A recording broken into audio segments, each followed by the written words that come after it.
یہ کہتے ہیں کہ فجر کی نماز کی جماعت کے بعد بعض لوگ شروع میں سنت نہیں پڑھ پاتے، وہ آ کے سیدھے جماعت میں شامل ہو جاتے ہیں اور جماعت کے بعد سنتیں پڑھتے ہیں، کیا حکم شرع ہوگا؟ ابھی جو میں نے بچے کو روکا، ہمارے بھائی کو اسی لیے روکا تھا، یہ کویسچن آیا ہوا تھا، آپ نے دیر سے جوائن کیا ہوگا تو آپ کا جواب بھی اسی میں ہوگا۔ دیکھیں نبی کریم صلی اللہ علیہ وسلم کی حدیث مبارکہ کے مطابق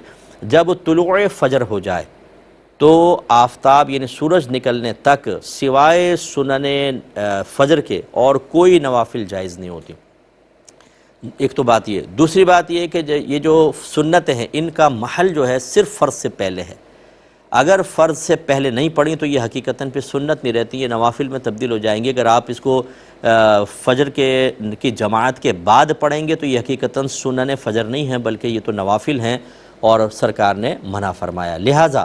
ہم نے پہلے بھی بارہا آپ کو بتایا، اگر کوئی لیٹ آیا اور اس کو یقین ہے کہ میں سنتیں پڑھ کر جماعت میں شامل ہو سکتا ہوں،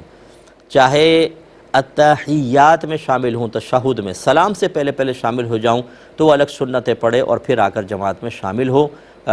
سنتیں چھوڑے نہیں۔ لیکن اگر آپ کو یقین ہے کہ امام صاحب سلامی پھیر دیں گے تو سنت چھوڑ دیں اور جماعت میں شامل ہو جائیں۔ اب یہ آپ کو اگر آپ پڑھنا چاہیں، اس کی قضا امام اعظم کے نزدیک تو نہیں ہے، امام محمد فرماتے ہیں کہ پڑھ لیں۔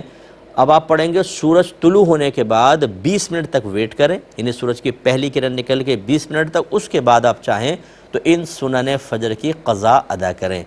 اور وہ بھی امام اعظم کے قول کے مطابق تو نہیں، امام محمد کے مطابق آپ کرنا چاہیں تو کر لیں، لیکن جماعت کے فوراً بعد یہ سنن پڑھنا، اس سے آدمی گناہگار ہوگا اور نبی کریم صلی اللہ علیہ وسلم کی قول کی مخالفت لازم آئے گی، اس پر توبہ کرنی ہوگی۔